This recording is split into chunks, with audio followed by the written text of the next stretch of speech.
Sorry, had to cough as well.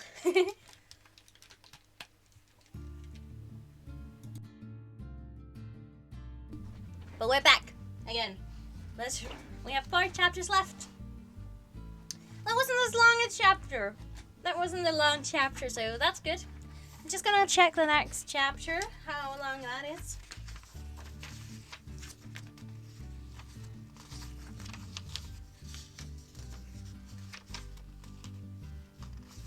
Eight pages. Alright, that's not long. That's alright.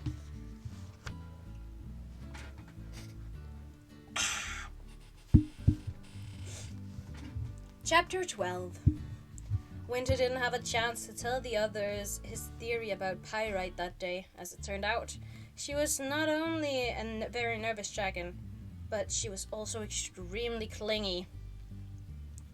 As soon as Cirrus and Riptide were out of sight, she attached herself to Winter's tail and followed him around as though he were made of delicious bear meat.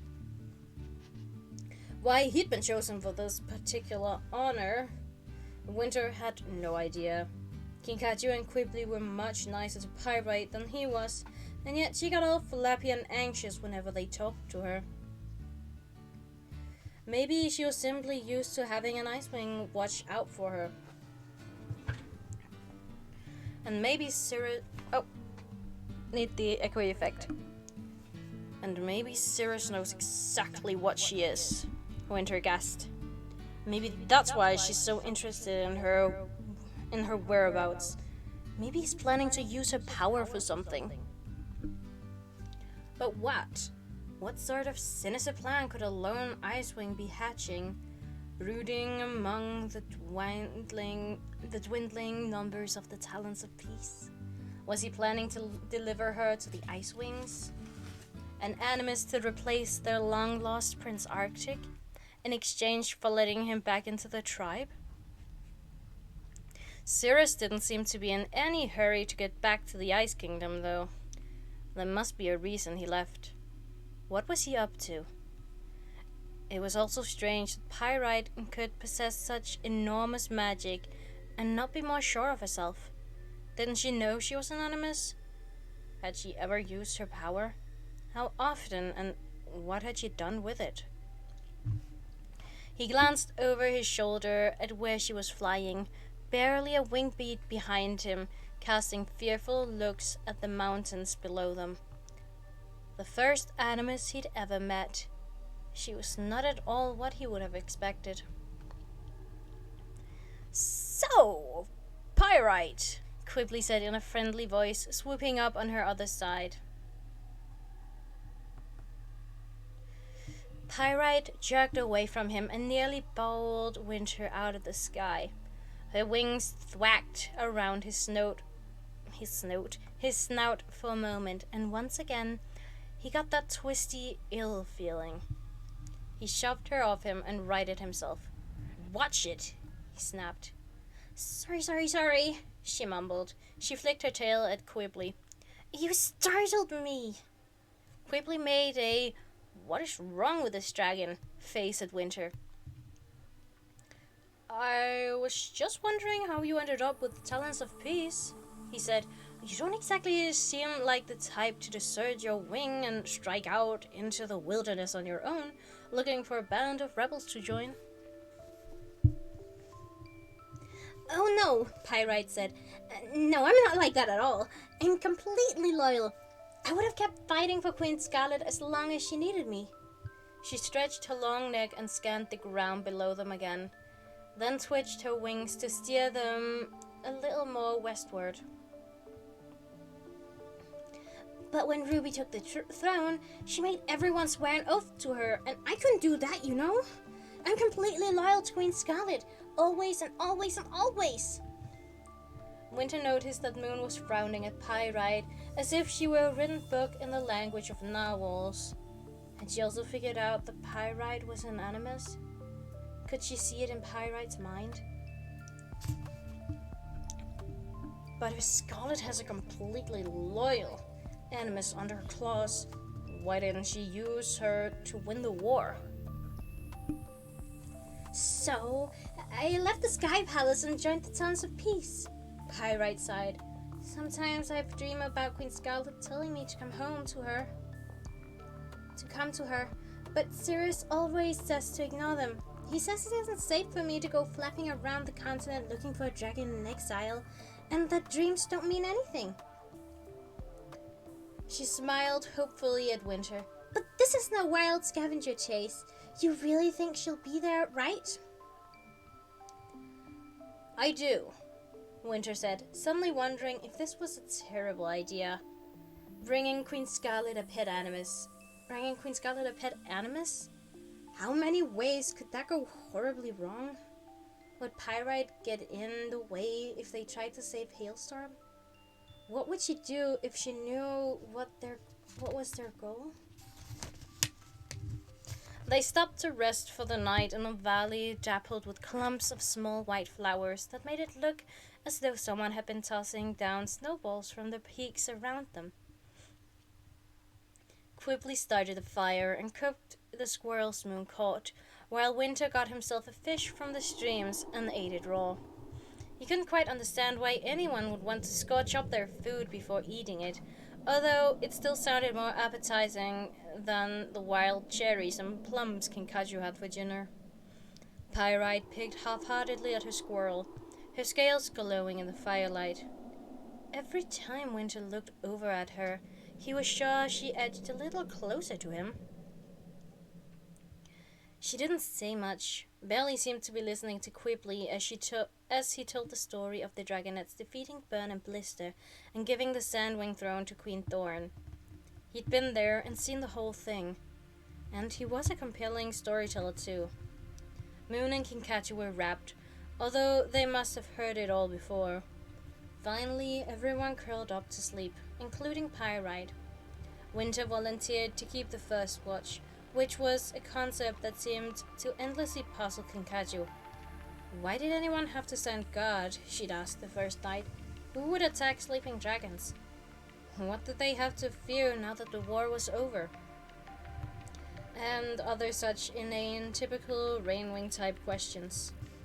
Darkness lay quietly over the valley. One of the moon was a sharp crescent just over the peaks, while the other two were a little more full and higher in the sky. Winter waited until Pyrite's breathing was slow and steady, and then he carefully eased himself around the others to gently nudge Moon.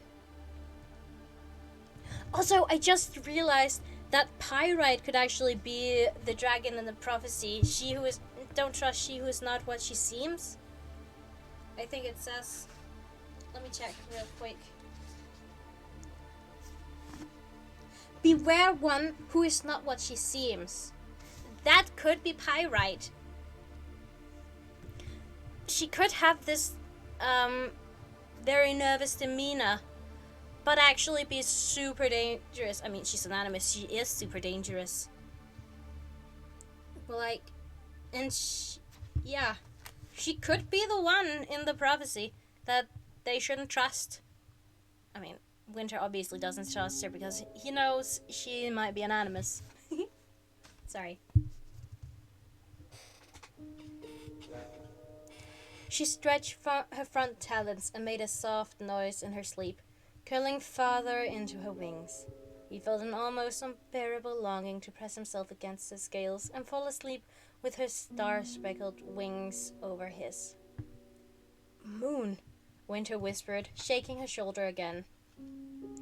At last she opened her eyes and sat up, yawning. What's wrong? She whispered. Is Pyrite truly asleep?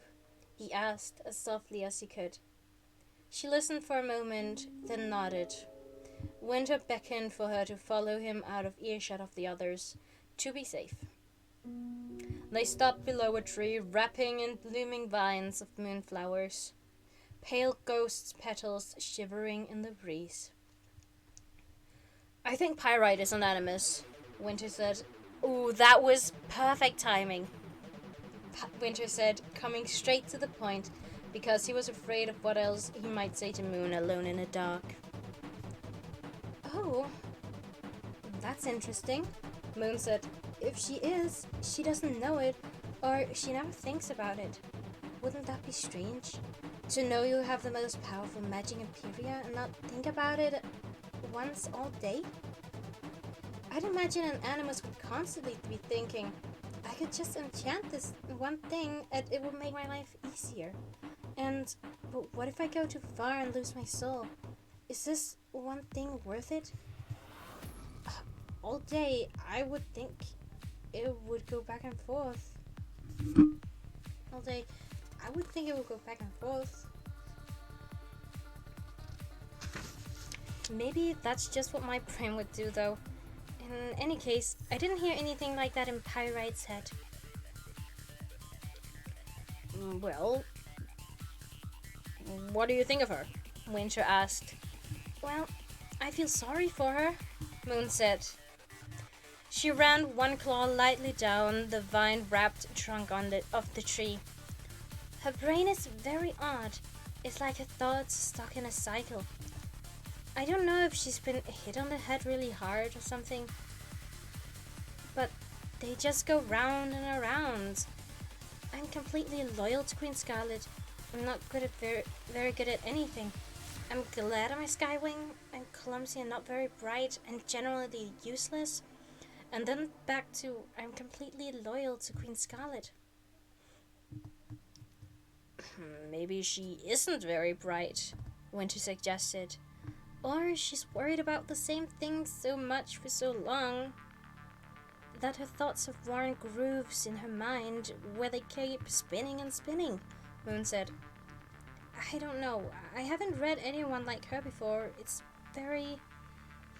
Okay, this sounds weird, but it's very shallow in there. Really? Winter said. You've been surrounded by rainwings, but never met anyone shallow before. Moon poked him with her tail. That's a really narrow-minded view of rainwings, she said. You must have noticed that Kinkajou and Glory are anything but shallow. She paused, then added with a small laugh. Well, alright. There's Coconut. I suppose he isn't much deeper than Pyrite, but it still feels unusually weird in her head. Maybe because she's anonymous, Winter said. Maybe she's using some kind of magic to hide her power from other dragons. A flurry of snowy petals swirled down from the tree and over their wings. Moon shivered. That makes it sound very ominous, she said. That's exactly what I'm worried about. Winter reached out and brushed a petal off Moon's shoulder. What if she's a lot more dangerous than she seems? What if she can hide even from you? How can we trust her? They both turned to look back at the slumbering shapes beside the fading embers of the campfire. Beware one who is not what she seems, Moon whispered, sending a trail of ice along Winter's wings. Could that be Pyrite? That's exactly what I said! Sorry. Ow, I knocked the mic. We need her help, though, Winter said gruffly. It's not like we can just fly off and ditch her. He was starting to wish they could, though. I guess we just have to be careful, Moon said softly. She tilted her head to the side. We should talk quickly and see what he thinks. I'll tell him, Winter said, hoping he didn't sound as ungracious as he felt. It was true it would be smart to get the observant Sandwing on the case, keeping an eye on Pyrite. But he found himself picturing quickly standing here under this tree with Moon, and it made him feel hollowed out, like an ice cake. When I wake him for the next watch, you can go back to sleep. Alright, Moon said. She hesitated, then took a step closer to Winter so that their wings were nearly touching. He felt his breath catch in his throat. She was made for moonlight, all silver and ebony, or moonlight was made for her. He could imagine her in the Ice Kingdom, silhouetted against the vast whiteness, dark as the ocean and glittering like the moonlit snow. Except if she set one talent in the Ice Kingdom, someone would probably kill her, or at the very least, throw her into Glacia's dungeon, where the cold would take care of her just as thoroughly. And his family would do the same, no matter where she was, if they had any idea how Winter felt about her. You would never let that happen. Go on, sleep, he said, his voice coming out rougher than he meant to. We might need you to find Scarlet tomorrow. She dropped her gaze. Thank you for telling me about Pyrite, she said. Good night. And then she was gone. Winter took the second watch as well, knowing sleep would be a long time coming for him tonight. End of chapter 12. Well, the first 2 chapters weren't as long, so that's good. But oh damn, I actually predicted something! Ah! I actually like that feeling that I'm able to read the book and like, holy shit, this might happen, and then later find out that other characters are thinking the same thing. Like, it's actually pretty cool. Anyway, I'm going to check how many chapters... I did it again. I was about to say I'm going to check how many chapters are in the next page. And I'm like... Bleh. I'm going to check how many pages are in the next chapter.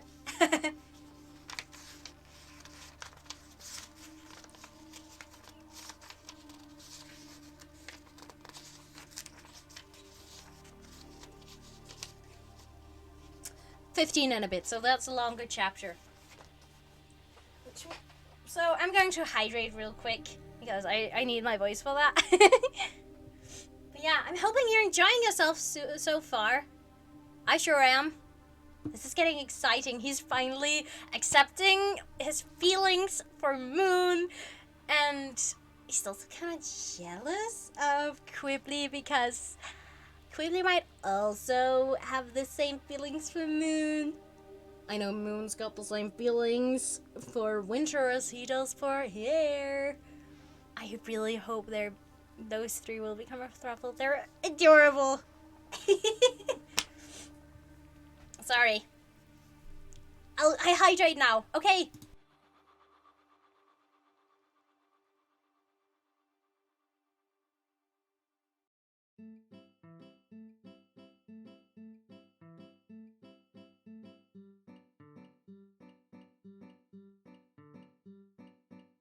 Dum dum dum dum dum dum dum dum. Alright, hydrated. Hope you're staying hydrated too. Alright. Chapter 13. Quibbly was the first to spot the eye-shaped spire in the distance, early in the afternoon the next day. Sorry. I had to yawn. Grey clouds had rolled in, covering the sky in soggy blankets and threatening to rain at any moment. Winter's wings felt like giant seal flippers hanging off his back, heavy and ponderous. He had barely slept, and his eyelids wanted nothing more than to slam shut and drag him into slumber. But when Quibbly called, "Over here! I think I see it!" a burst of energy jittered through Winter's muscles. He soared over to Quibbly's side and squinted in the distance, in the direction the sandwing was pointing.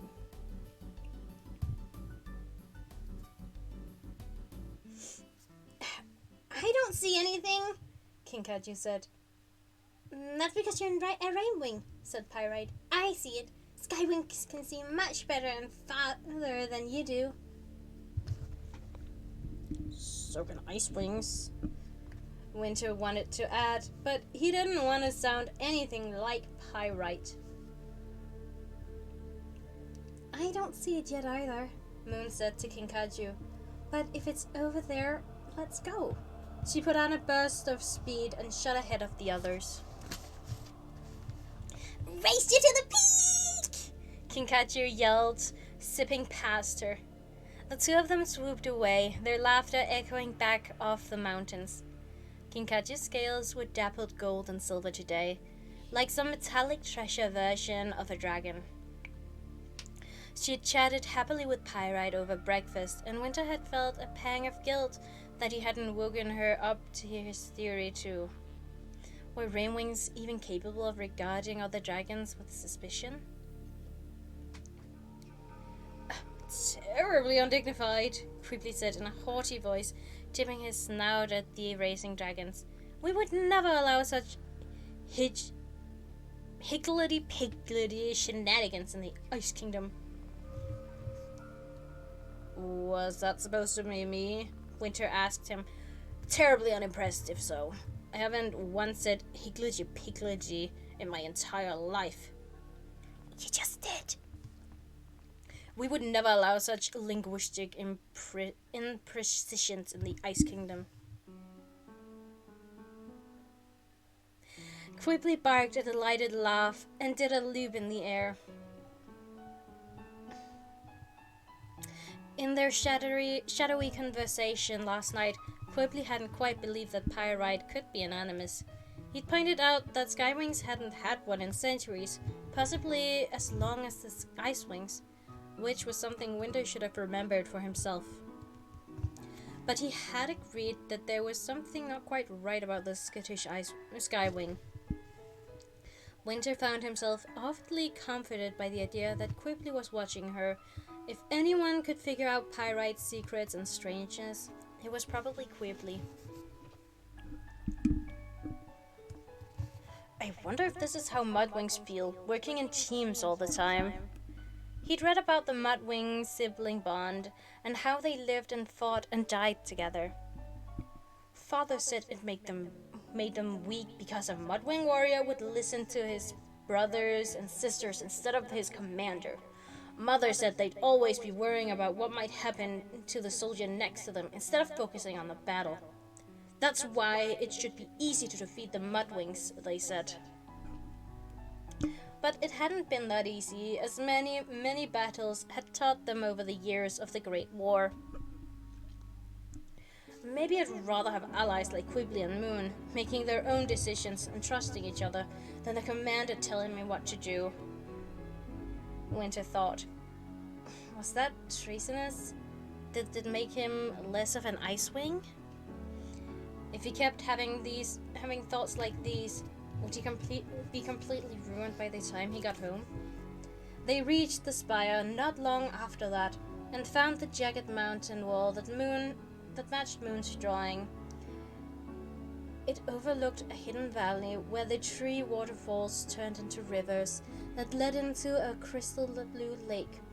The lake bent and squiggled around the edges like a new-hatched dragonette's drawing of a circle.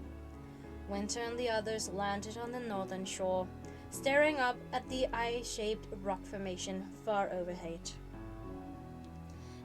I don't like it here, Kinkachi said at once.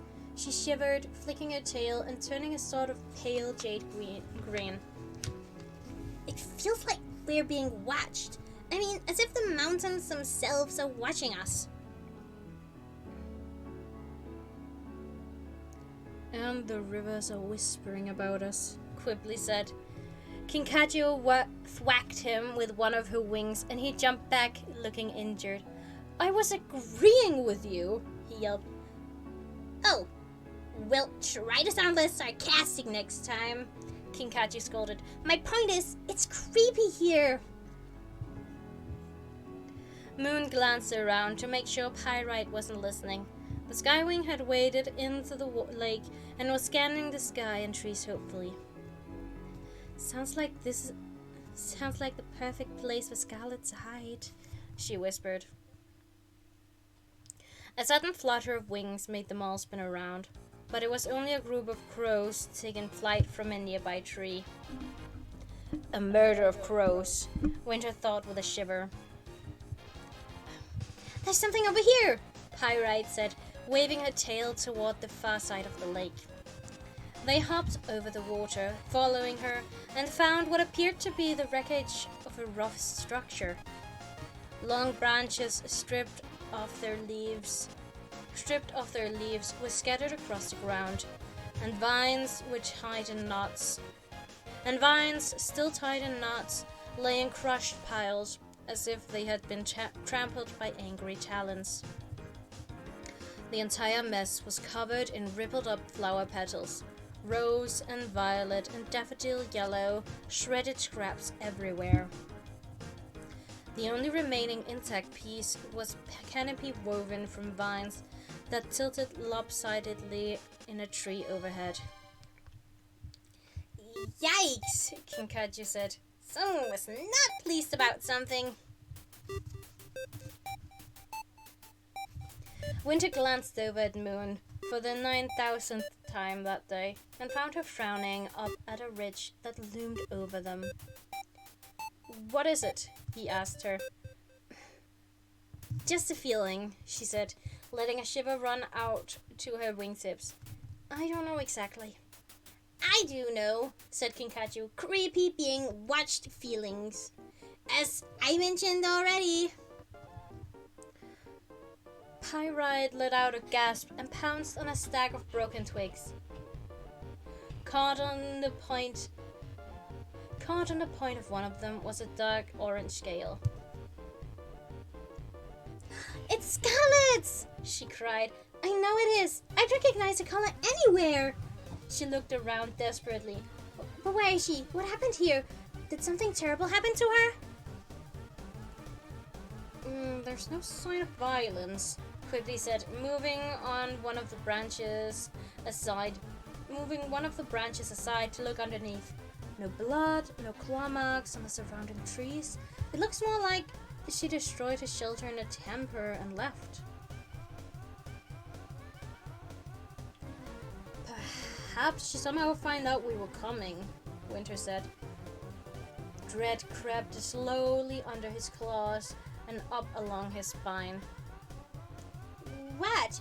How would you know that? Kinkajou said in alarm. Winter, Quigley, and Moon all looked at Pyrite. The orangey-yellow skywing was overturning bits of foliage and scraping through the moss as though she expected to find Scarlet buried in it somewhere.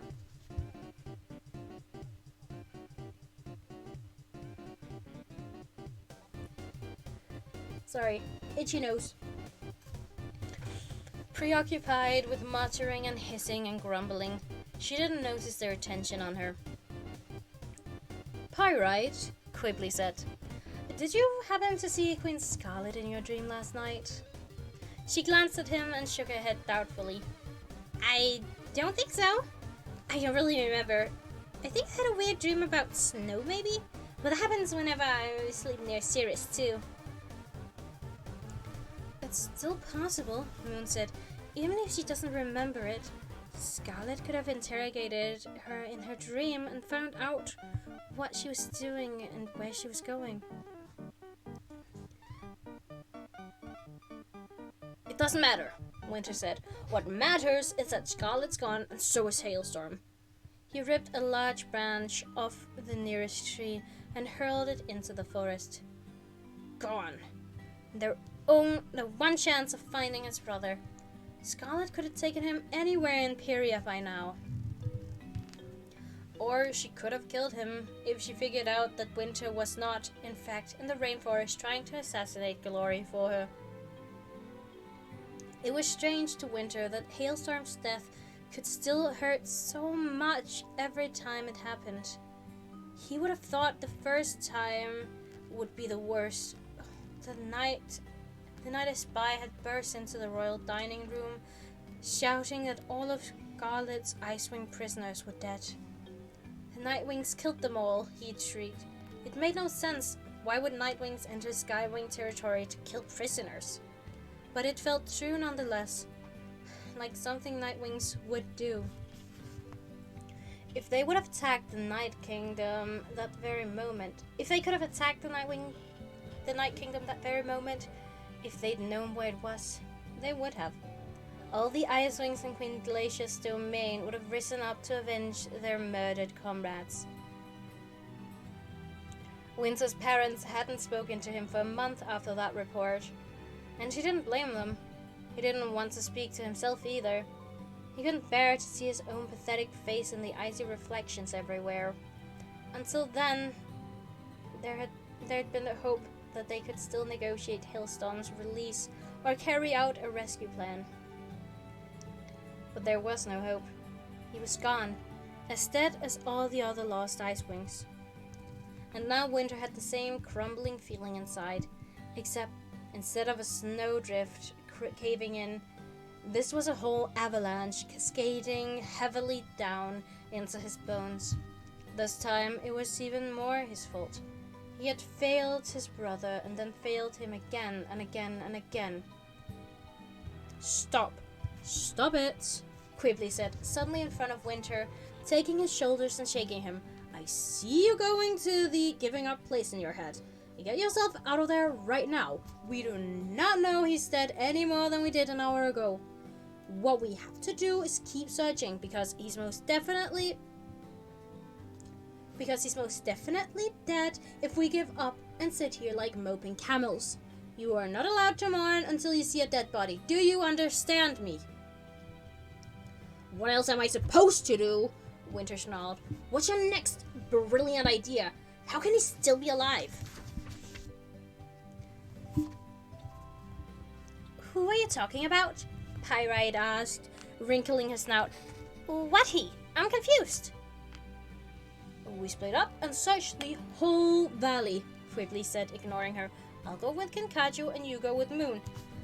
Look for clues about how long Scarlet was here, where she might have gone.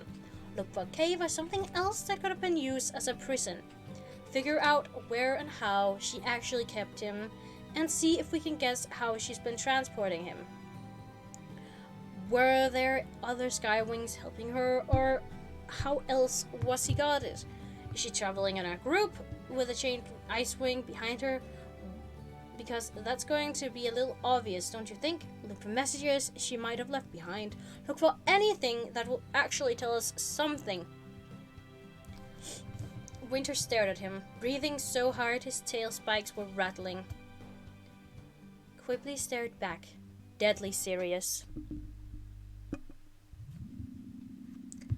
What kind of moon-dazzled dragon would do all this for a stranger from a different tribe? Why hasn't he given up? Why isn't he letting me give up?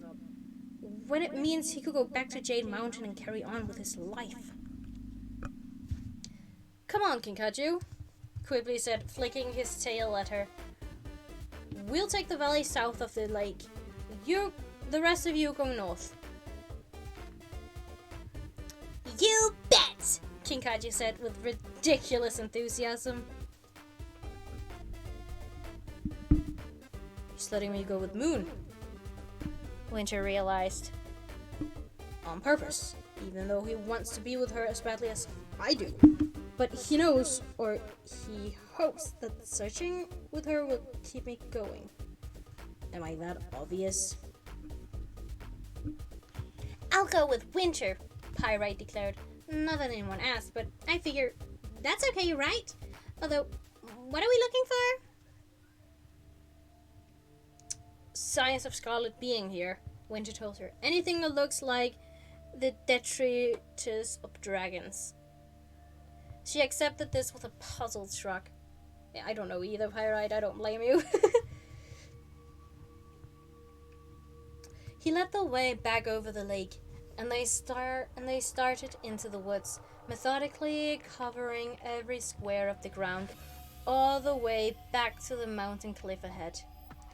Winter's eyes raked the dirt and trees and shrubs and streams and all the small corners around them. "Can you hear anyone?" he whispered to Moon when Pyrite was out of earshot. She shook her head. "Only Pyrite. Sorry, Winter." Quibbly had a point, though. Where had Scarlet been keeping Hailstorm for the last 2 years? Was he guarded? Chained up? Had he been moved from... Oh, sorry. Yawning. I don't like yawning. Ugh.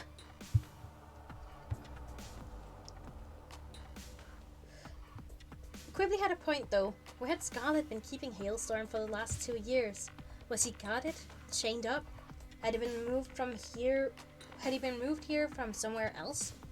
Who had fed him and kept him alive while she was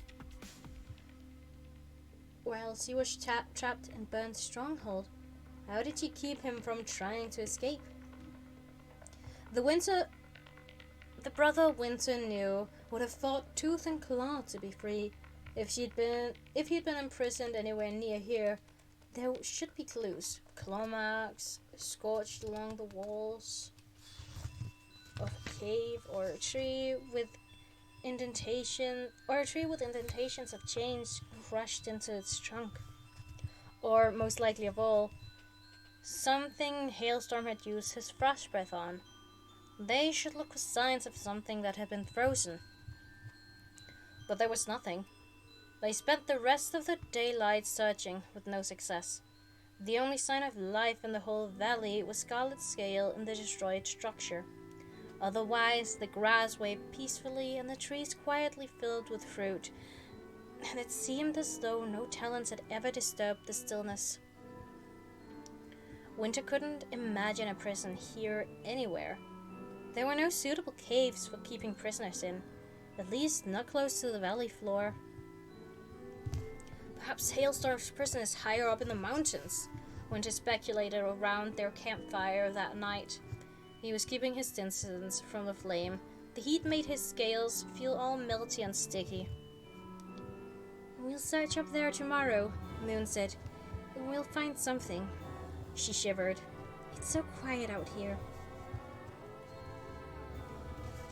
Winter actually found it distractingly noisy compared to the Ice Kingdom.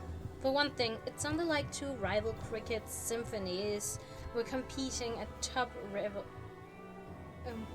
volume. The owls were hooting so much, it was a wonder they had time to fit prey in their mouth as well. Things flapped overhead, and small splashes came from the lake. The night felt extremely populated. Then it occurred to him that Moon might be talking about the noise inside her head. With all of them wearing Skyfire, the only voice she could hear in there was Pyrite's, presumably still threatening in its odd, boring cycle. That must be strange for her, he realized. To give that all up and trust us with her secret. Would any other Nightwing do that? Would any other Dragon Imperia do that? He wanted to believe that he would if he had the power to read minds, he'd tell other dragons right away instead of invading their minds in secret. But would he really? With a rare weapon like that, wouldn't he be tempted to use it? That night he let Moon take the first watch. All he wanted to do was turn off the world and his brain for a while. He gazed up at the shadowy, hulking forms of the mountains as sleep drifted through him, slowly leading him into odd half-dreams about his brother in a cave up there, watching the valley below for 2 lonely years. He wasn't sure how much time had passed, wandering through a half-seen labyrinth of stone passages, when he turned a corner and suddenly the dream sharpened around the edges. An orange dragon stood before him, wearing veins of dark smoke that poured from her snout and from the fires beside her. Blood and ice dripped across her face and wings until she shifted, and he realized it was only rubies and diamonds embedded in her scales, catching the firelight.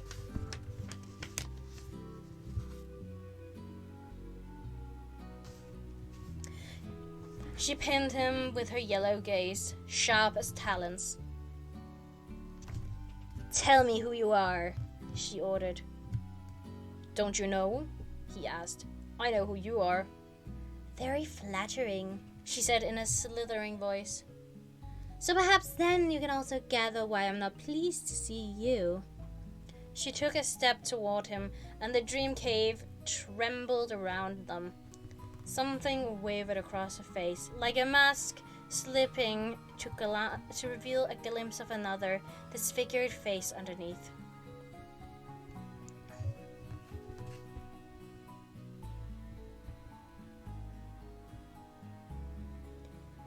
Ooh, this is Queen Scarlet. I obviously know that.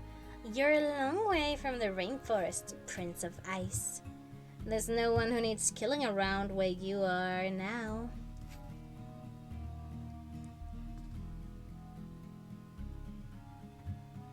He was silent for a beat too long, and she began to laugh.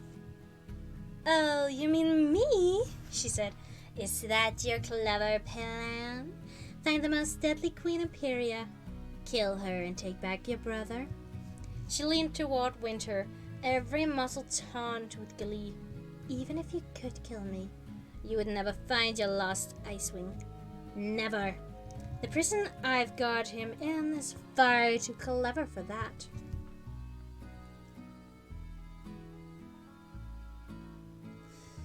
Where is he? Winter demanded. Is he alright? He was alright, she said, her face twisted in a strange smirk of triumph and fury. But he won't be after this conversation. I gave your sister one last chance. She swore to me that you would kill Glory, and yet here you are, and I know that backstabbing, face-melting queen still lives. Queen Scarlet sighed hugely and shook her head with a mockingly disappointed expression. I suppose if I want more dragons dead, I'll just have to kill someone myself. And let's see, who do I have right in my clutches? Don't kill him! Winter cried. What else do you want? Queen Glacier's treasure is vast. She would pay you his weight in diamonds for his safe return. Scarlet snorted. What are the diamonds to me? If I want something, I don't pay for it. I take it. And right now, groveling prince, I only want two things. My throne back and vengeance. Her eyes narrowed to slits and her tail lashed dangerously. Here's some interesting information for you. Your queen doesn't want her nephew back as badly as you think. I visited her dreams with a proposal. Help me drag my conniving daughter off my throne, and she could have him. But would you believe she turned me down? She said he'd been mourned already, and her duty was to the yet unlost lives of her subjects. Doesn't that make you furious, Ice Dragon? Winter stared down at his claws. Was Scarlet lying? Had she really tried to negotiate with Queen Glacier? And had his queen already decided to leave Hailstorm to die? He realized he could believe it. The Icewings had just survived 20 years of war over another tribe's throne, and with nothing to show for it except too many dead warriors. Queen Glacier would not be eager to plunge them back into another conflict, especially on behalf of a dragon she couldn't trust and wouldn't want to see in charge of the Sky Kingdom anyway. So you're his only hope, Scarlet taunted him. Or at least you were. It's all over now, though. I can see that you're far too useless to kill anyone for me. My only remaining pleasure is watching your face as I tell you your brother will be dead by morning. Winter's head jerked up. Wait! He backed away from Scarlet, blinking rapidly. I have to wake up! He dug his claws ferociously into one shoulder, but felt nothing. The dream cave still held him, and Scarlet's yellow eyes watched him.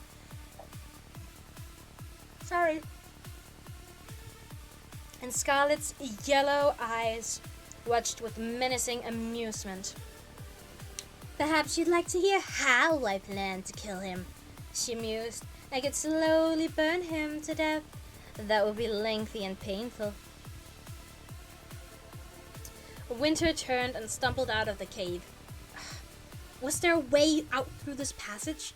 He tried to visualize snapping awake, opening his eyes, sitting up and finding himself in the valley. It wasn't working. Scarlet's mocking laugh followed him through the narrow maze, echoing off smooth stone walls that all looked the same.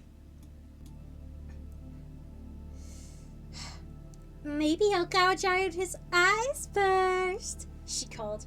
Maybe I'll stuff live goats into his throat until he suffocates.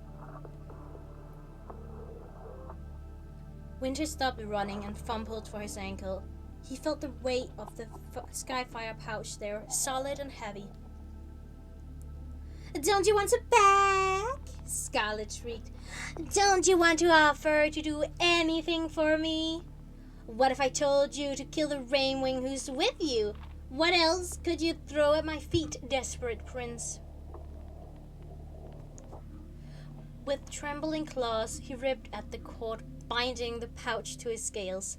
Finally, he yanked it free and dropped it on the ground. Moon! Oh, sorry. Moon! He yelled in his mind. Wake me up! Wake me up right now! Barely a moment later, he felt talons on his shoulders, shaking and shaking him until finally the dream world tore away like wet paper. And he was sitting up with on the grass, eyes popping open, wide awake. Moon let go of him and took a shaky breath. Are you alright? She whispered. Behind her was Quibbly, rubbing his eyes sleepily. They all looked down at the Skyfire pouch. Winter had really managed to tear it off in his sleeve, and now it lay between them, leaving Winter's mind exposed. Moon immediately picked it up and handed it to him. Tell me what happened, she said.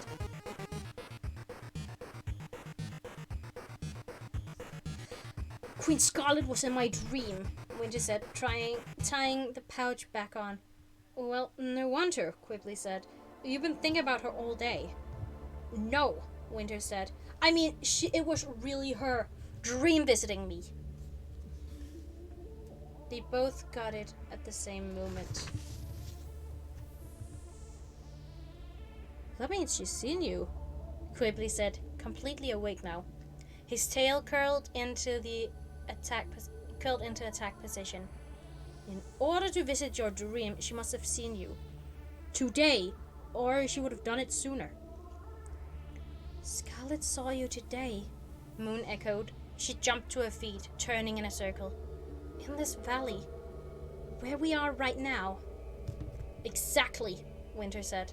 Which means Scarlet is somewhere close by. End of chapter 13. Oh well, that certainly is something, huh? I'm going to check how many pages are in the next chapter. I got it right this time. You will not believe how many times I've messed that one up. Oh dear.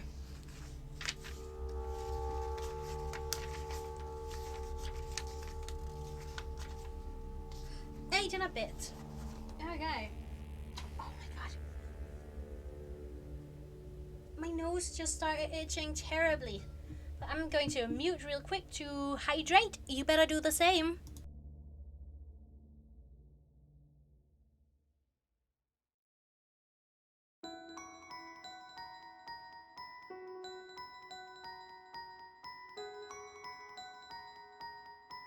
Ooh, I love this one. His theme. Ah, it's Asriel's theme. I love it. I have an itchy nose. I don't like that. One sec.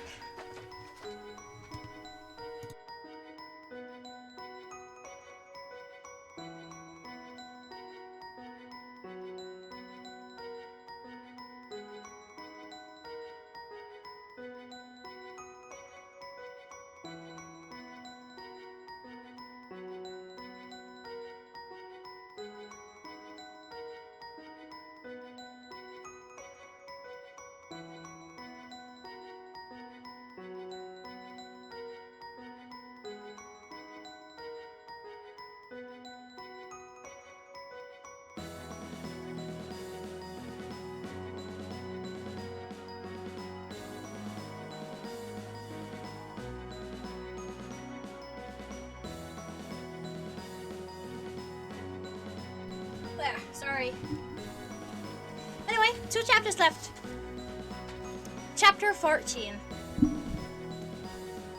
A breeze whipped through the trees, hurtling wet droplets over their wings. The low embers of the fire made a hissing sound, and Pyrite shifted in her sleep with a grunt. Scarlet is close enough to watch this valley, Moon said again. Kinkachi was right. We were being spied on. She said my brother will die in the morning, Winter said. He took a deep breath, trying to shut out his hammering heart. She said now that she's seen me, she knows I'm not going to kill anyone for her. How could she tell? Just by looking at me? That's a good thing. But you're not that kind of dragon, Moon reminded him, nudging his side. Did you see any clues, Quickly asked, about where she is now? Winter shook his head. We were in a cave, in my dream. It looked like any other cave, underground or in a mountain somewhere. Except, at one point, his face seemed to change in front of me, and the face I saw underneath, apart from being horrible, it looked like it was lit by moonlight. Oh. There. It's a bit... Is this loud enough? Yeah. Quickly looked up at the sky, his black eyes starting from the moons to the peaks. Half the mountain range is in shadows right now, he said. We fly to the other side and search, everywhere in view of this valley. We go now. Moon took a step toward Kinkachi and Winter reached out to stop her. The rainwing slept peacefully, a half smile on her face. Her scales dappled in silver splotches like the moonlight that fell through the leaves and across her wings. This is what your queen said not to do, Winter reminded Moon in a low whisper. We're going to confront Scarlet. She would rip Kinkachi apart in a heartbeat. Glory would want her to stay out of it. And you too. I'm not staying out of it, Moon said fiercely. You need me if you're going to find her. I'm not going to hide. I don't do that anymore. Then keep at least half your promise to your queen, Winter said. Leave Kinkachi asleep and safe. He's right, Quickly said. Glory would definitely not want you both marching off to find Scarlet. Moon blew out a breath that ruffled the tree branches around them. She's going to kill me, she whispered, glancing back at her sleeping friend. Better that than Scarlet killing her, Winter pointed out. Alright, Moon said. She shook her head. Alright, let's go. Winter was in the sky by the end of her sentence, winging toward the eye-shaped rock formation. From there, they could sweep south and around the circumference of the valley, checking the mountain cracks and crannies.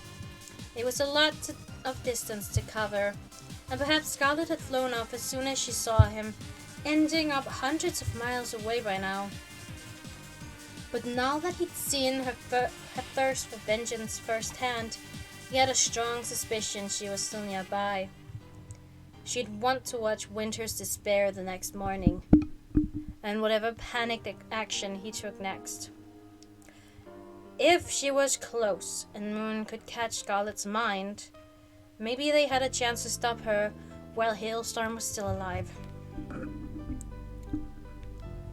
If he's even still alive, and she isn't just torturing us. Let Moon go first, Quickly said, soaring up beside him. No offense, but you're glowing like a fourth moon up here, and I'm not exactly the most shadowy dragon myself. She's practically invisible in the night sky. That's kind of the point of a whole tribe after all. Winter twisted around and had to admit to himself that Quickly was right. It took him a minute to even see Moon behind him. She faded perfectly into the dark, and her silver scales looked exactly like distant stars. But he wanted to lead the way. He wanted to find Scarlet first and sink his claws into her neck. He wanted to be the one who rescued Hailstorm, the hero who brought him back, the dragon who surpassed all his parents' expectations. His wings wavered in the air. His luminous, treacherous wings, which reflected the moonlight to anyone below who might chance to look up. This is not about your place in the rankings. It's not about what Mother and Father and the Queen think of you. It's about saving Hailstorm. He fell back, lifting into the cloud cover. The dense rain-soaked clouds around him made it hard to see the land below. But they would also hide his gleaming blue-white scales from anyone watching. Moon shot out ahead, sweeping low over the mountain ridge. He had his her head tilted from side to side, listening, and she flew in long glides, keeping her wing beats quiet and spaced apart. Quibbly and Winter followed, imitating her. The folded, crooked peaks whooshed silently past below them. Winter felt the minutes ticking by with awful urgency. What if Scarlet guessed they were coming and left? What if she killed Hailstorm now instead of waiting until morning? How soon was morning? Was the sky getting lighter in the east? He remembered her awful yellow eyes fixed on his. He tried to remember his brother's eyes instead. Bluer than Winter's or icicles, crinkled around the edges where he grinned, which was all the time because Hailstorm was the only Icewing Winter had ever met who could laugh about what other dragons thought of him. Of course, it must be a lot easier to laugh from the top of the rankings. He'd never forgotten Hailstorm's last words to him. Had he truly meant them? Had he always been disappointed in his little brother? Would he feel differently if Winter came flying in to rescue him? Moon suddenly checked herself, flaring her wings to come to a stop in midair. Winter and Quibbly did the same, farther up in the clouds. Winter's heart was thudding so loud, he thought they must be able to hear it in Glacier's palace. He scanned the area, a stretch of rocky slope leading up to a peak where several flat ledges and outcroppings directly overlooked the valley. From here he could see the dim flicker of the fire they left behind, although Kinkajous and Pyrite sleeping shapes were obscured by the tree cover. But if Scarlet had watched them from up here all day, she would have clearly seen Winter traversing the open spaces below. Clearly enough to guess who he was and then walk straight into his dreams. Moon beckoned them down to her, and they all dove under the narrow shelf of rock that hid them from the ridge above. "She's up there," Moon whispered. "Her and someone else." "Hailstorm?" Winter clenched his talons, holding in the wild prickles of energy that was stabbing through his scales.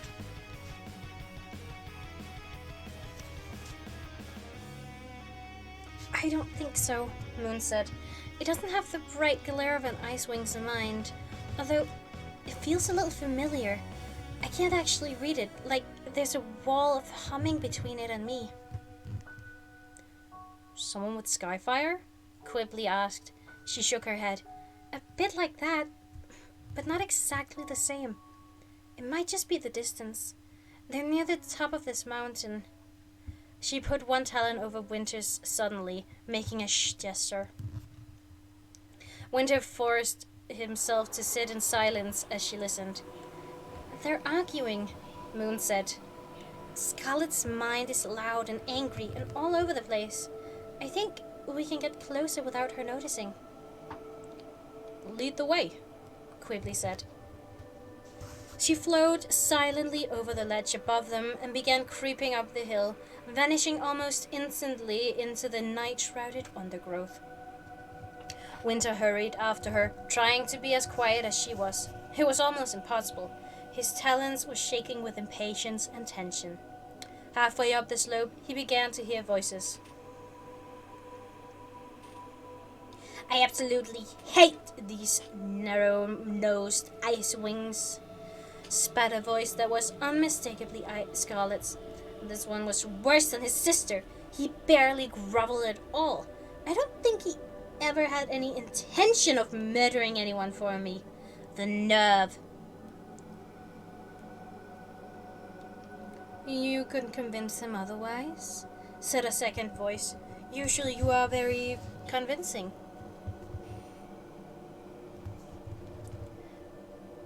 Okay.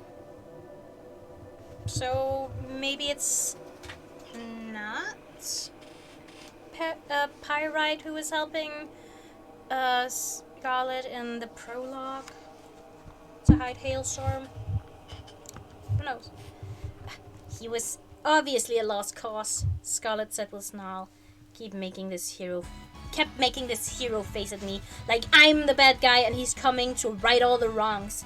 Excuse me, who got attacked by her own artwork and then kidnapped by her ally and then blackmailed by her champion mid-rescue while meanwhile her own daughter was stealing her throne?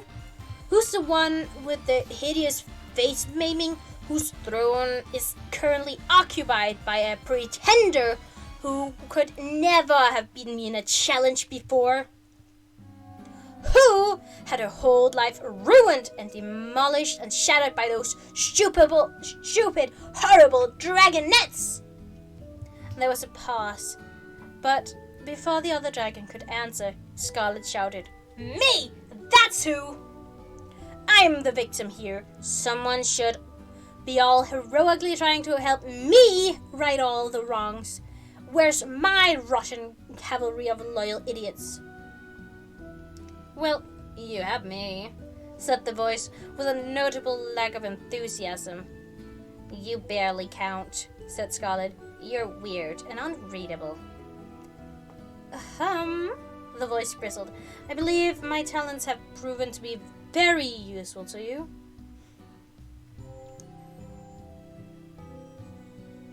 Not as useful as if you were proper animus, Scarlet grumbled. When limited power is not going to get me back my throne. Oh, right! I'm stupid. Of course it wasn't Pyrite in the beginning. They were using Darkstalker's scroll, obviously. Duh. I'm a dumbass. An animus? Winter thought. Like Pyrite? Does Scarlet have two animus dragons loyal to her? But now they had crept close enough that Winter could see small spurts of flame coming from Scarlet's snout.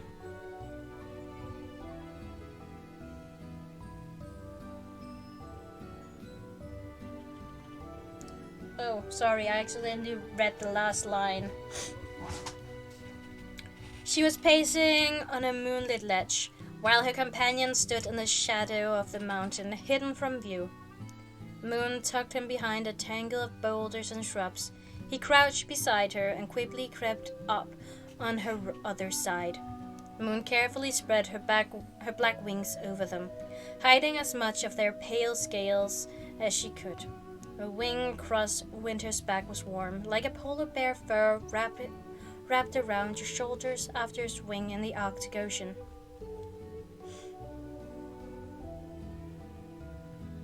You are welcome to dismiss me from your service, said the stranger in a cold voice, once you have paid me everything I am owed, of course.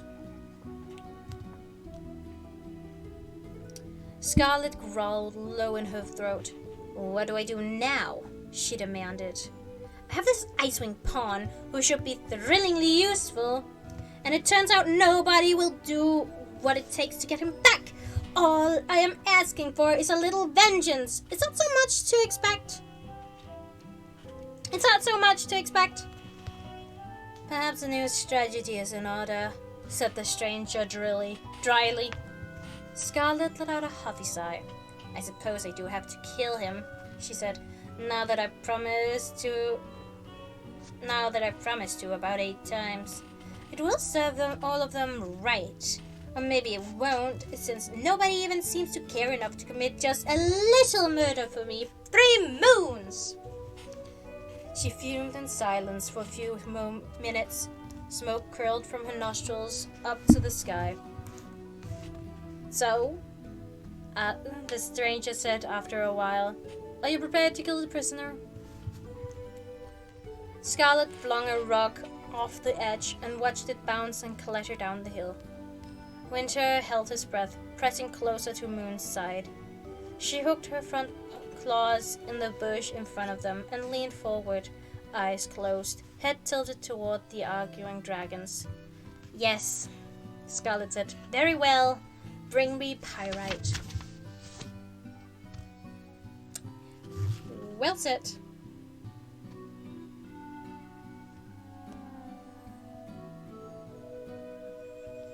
Well, shit.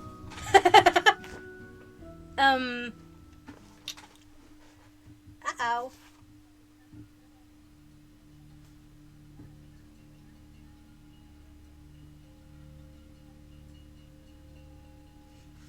Okay, that was end of chapter 14, by the way. I'm going to check how many pages the last chapter of the day is on, real quick.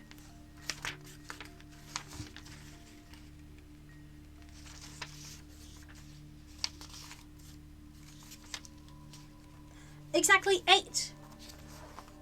Okay. One sec, hydration.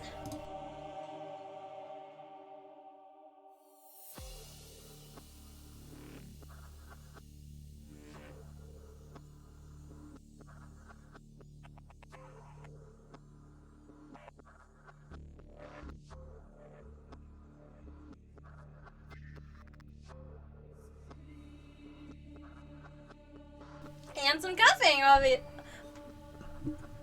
And some coughing. Sorry. Well. Whew. Alright, last chapter of the day.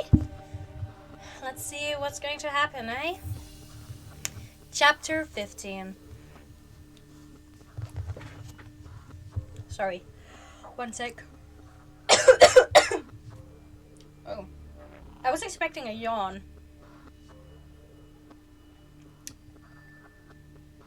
Nope.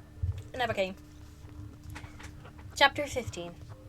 Moon's eyes flew open and her bewildered gaze met Winter's. Pyrite?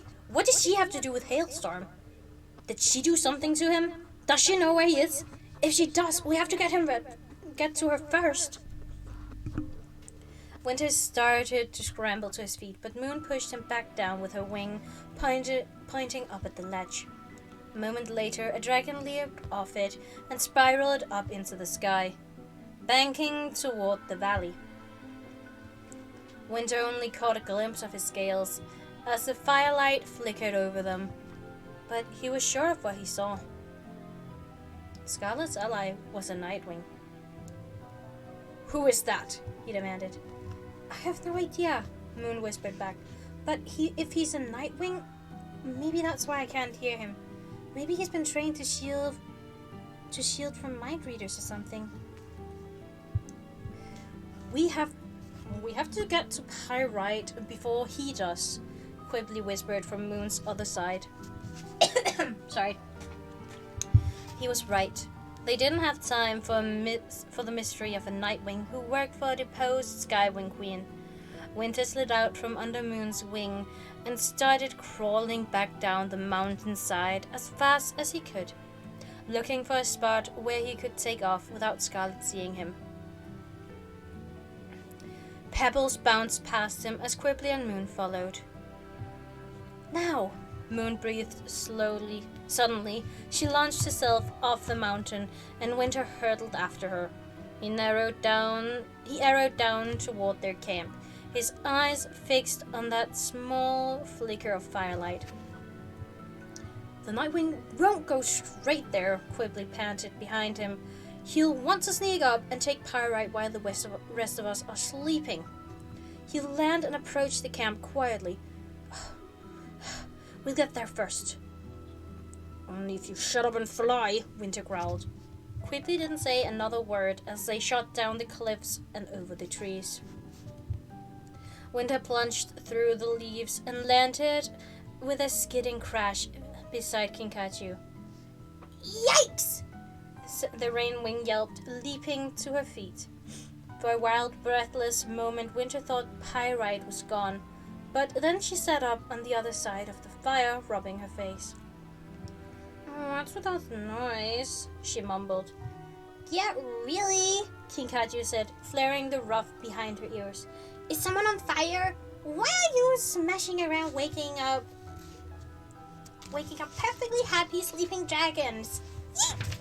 She cried as Moon and Quibbly came thudding down beside Winter, trailing broken branches with leaves and twigs caught in their wings and tails. "You!" Winter leaped over the fire and bowled Pyrite to the ground. She screamed, flapped her wings at him, and tried to wriggle away. But he leaned all his weight on her back and pinned her down with his deadly Icewing claws. Even though she was bigger than him, she stopped resisting quickly. Her talons twitched in the grass, and she twisted her neck to look back at him. "This is mean," she protested. "What do you know about my brother?" he demanded. "Nothing at all," she said. "How can I get up?" "You know something," he said in a low, dangerous voice. "He's an Icewing named Hailstorm, a couple of years older than me, the bravest dragon in Imperia, Scarlet's prisoner for the last 2 years. He shook her roughly. "You know where he is." All right, she whined. "But you don't have to attack me. I would have told you if you just asked. Queen Scarlet's prisoners are kept in an arena in the Sky Palace. I can draw you a map to the place if you want. I don't think there's any Icewings there anymore, though, and Ruby traded back almost all the prisoners of war." Frustration surged through Winter, and he dug his claws in just a little, making Pyrite whine.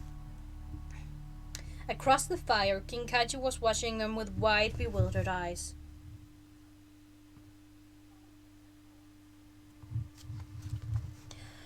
"Don't toy with me, Skywing," Winter hissed. "Scarlet needs you in order to kill Hailstorm. So why is that?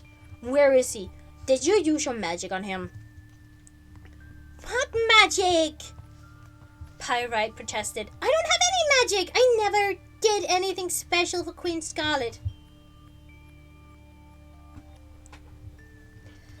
"Winter, I think she's telling the truth," Moon said. She had her front talons pressed to her head, and an expression of pain scrawled across her face. "She has no idea what you're talking about." "What she said?" Pyrite yelped. "No idea." "She's blocking you somehow," Winter said furiously. She is magic. I can feel it." With the Skywing pinioned below him, the muscle-wringing sensation of powerful animus magic was beating through him stronger than ever. He glared down at the dragon and spotted the necklace tangled around her neck.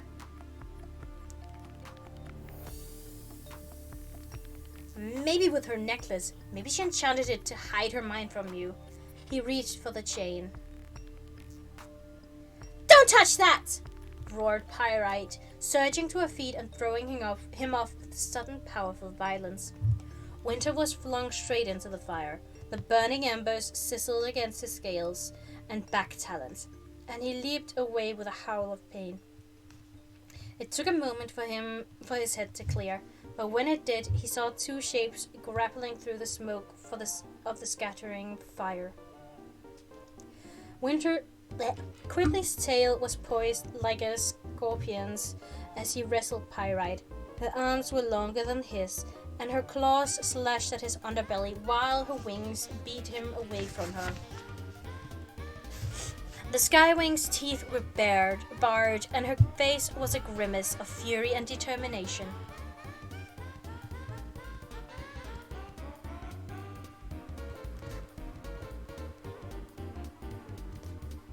Shit.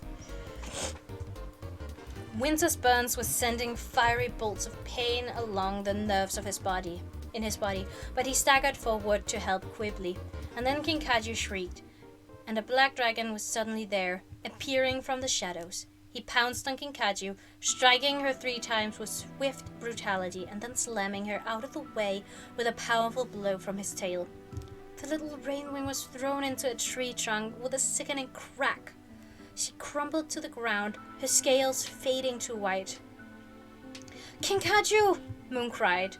The black dragon turned on her, and she roared a jet of blazing fire straight at his face. He roared back, covering his eyes, and she leaped at him, slashing furiously at his wings and neck. A bright gash of red appeared along his throat, and he roared, seizing Moon's talons. Blisters were starting to bubble along the edges of his mouth and nose, and he kept shaking his head as though it was hard to see. But he was strong and huge, and he flung Moon to the ground with ease.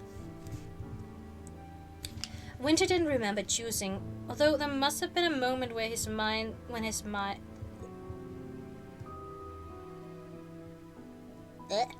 Winter didn't remember choosing, although there must have been a moment when his head said, "Go after Pyrite, she's the key to finding Hailstorm," while his heart shouted, "No, help Moon." But as far as he could tell, there was no conscious thought involved. He was just there, barreling into the Nightwing before the monster could stamp his sharp talons down on Moon's neck. The 2 of them rolled across the clearing, black and white scales clashing, both of them roaring at full blast. Winter felt metal tangle and clatter around his claws. The Nightwing was wearing a mess of dark jewelry and things that felt like compact iron boxes on chains as they smacked into Winter's jaws and knuckles. He ducked his head as the Nightwing shot a burst of flames past his ear. The ice was rising in his throat. He twisted to bring his mouth up to the Nightwing's face and hissed frost breath straight into the dragon's eyes. The Nightwing slammed his eyes shut at the last second, but ice immediately began spreading across his snout, sealing his eyelids in place and melting into the burns Moon had given him. The black dragon's bellow of agony was like nothing Winter had ever heard before. He threw Winter off him and bolted into the sky. For a moment, Winter could see him, weaving and dipping from side to side as he tried to fly without sight. And then the Nightwing's black scales vanished into the dark and the heavy storm clouds. At some point, it had started to rain, scattered fat droplets that plopped into the dying fire like dragon-like hisses. The raindrops were soothing on Winter's burns as he dragged himself back to Moon. She was crouched beside Kinkajou, shaking the little rainwing gently. "Please be all right," Moon whispered. "Kinkajou, please wake up." Her voice snapped into a sob. "I can't hear her. I can't hear anything from her mind at all." "She's just unconscious," Winter said, but he wasn't sure. The dragonette looked as if she'd been dropped from a great height, crumbled and still. "He went for her first," Moon said. "Did you see that? He could have attacked any of us, but he started with Kinkajou on purpose." "Why would anyone do that? Why target a tiny rainwing, the smallest of us?" She straightened one of Kinkajou's crooked wings and smoothed it back into place. "Maybe he was worried about her venom," Winter said. "Scarlet has probably talked about rainwing venom quite a lot, given her experience." Moon lifted and dropped her wings with a doubtful expression. Her eyes never left Kinkaju's pale face.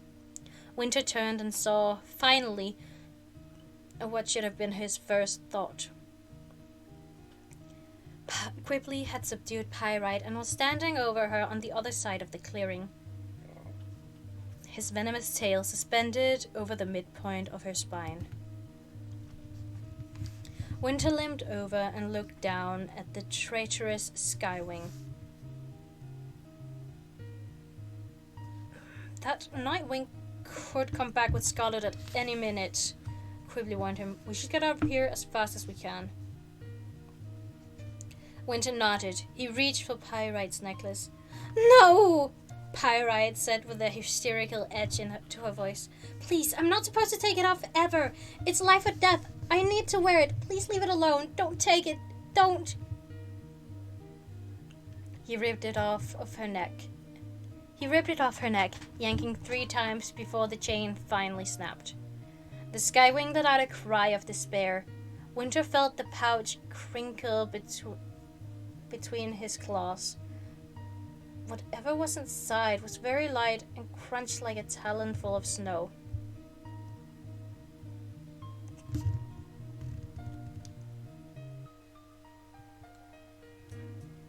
Oh crap. Beads. The Skywing let out a cry of... Wait. Sorry. He was about to open the pouch when Pyrite's scales began to slide. At least, that was Winter's first impression. It looked almost as though she was melting and growing and snapping into place at the same time. Her snout narrowed and lengthened.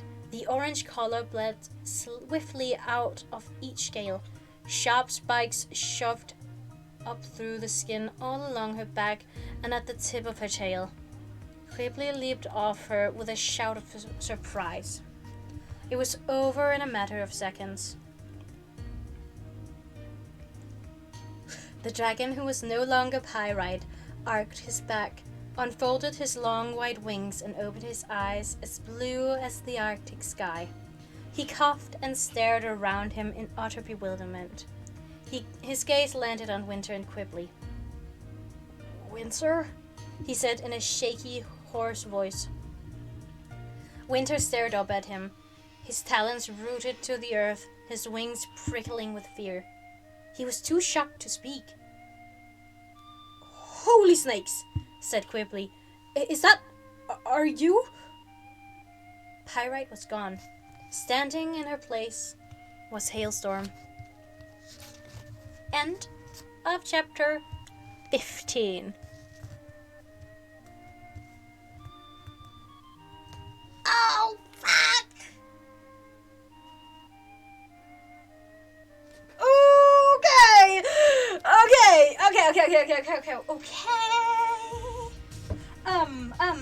Can we just, what? I mean, I kinda had a feeling when she said get Pyrite, I was like, what? And then I was like, okay, maybe he could, like, be her or something like that. But because Animus touched objects and all that. Animus.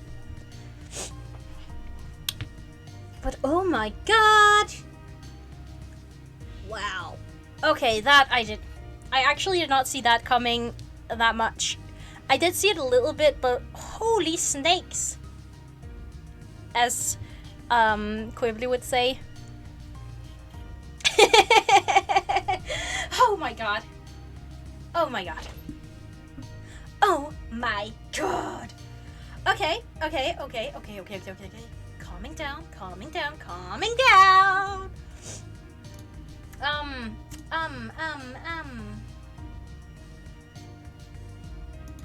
Oh my god. Okay? That is so cool.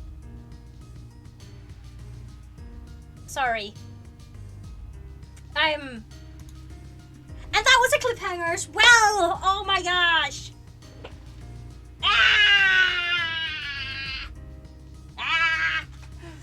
Another cliffhanger. cliffhanger? Why is there always a cliffhanger every 5 chapters? Why is there always a huge cliffhanger every 5 chapters, eh? Did Sutherland know I was going to do this? Could she see into the future?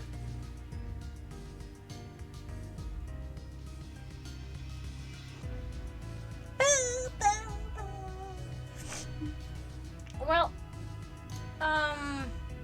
I would try to raid someone, but like I don't know how. Who is alive? Who is alive? Who's alive? There's no one I follow that's live and like who knows me. So yeah. Just like come tomorrow. Raid me tomorrow. Yo, I'm raiding myself. And the raid will only happen tomorrow. At the time I start streaming. But yeah, I am streaming. I'm starting I'm starting Little Nightmares tomorrow, so come if you want to see that. But there are huge trigger warnings for disturbing imagery, and there are so many trigger warnings. So just be careful if you decide to come and watch.